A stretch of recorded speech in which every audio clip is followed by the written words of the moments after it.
On va évoquer les personnes âgées, les retraités, et une situation absolument tragique. Oui, et la presse et les réseaux sociaux s'en font particulièrement l'écho. Ils sont plus de 3 millions à percevoir une pension de retraite et presque autant à avoir du mal à récupérer cet argent tout l'été. On a vu des scènes absolument sidérantes de septuagénaires, on va les voir là, de septuagénaires, d'octogénaires, s'agglutiner et même se ruer vers les bureaux de poste pour espérer pouvoir percevoir leur allocation de retraite. Ça, c'était à la fin du mois d'août.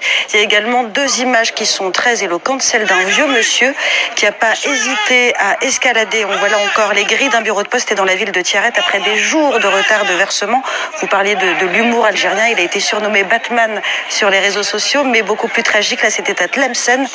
Un retraité a été roué de coups par la police. Il manifestait sa colère, encore une fois, contre le retard accumulé du versement de sa pension. Alors, le gouvernement a expliqué que ces retards-là, qui étaient très nombreux, étaient dus à la crise sanitaire et au manque d'effectifs. Mais d'après les associations, c'est tout simplement dû à un problème de trésorerie. On n'a pas les liquidités pour payer ces hommes et ces femmes. Mais cette situation, elle est jugée d'autant plus scandaleuse et injuste que d'autres retraités, eux, sont encore bien choyés par le gouvernement. Il y a un mois, il y a des citoyens et des universitaires qui ont lancé une pétition qui appelle à annuler le régime spécial de retraite dont bénéficient des cadres supérieurs de l'État et de l'armée. Et là, pour le coup, eux, leur pension, elle tombe bien, elle arrive bien sur leur compte.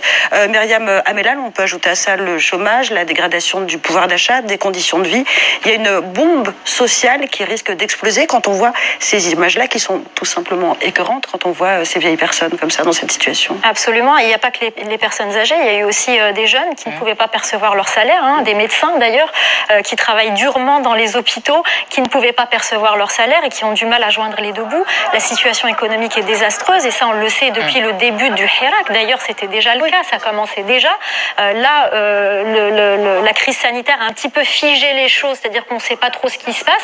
Mais il y a un manque absolu de transparence. On ne dit pas où on est la rente pétrolière. Absolument pas. Il n'y a plus d'argent dans les caisses.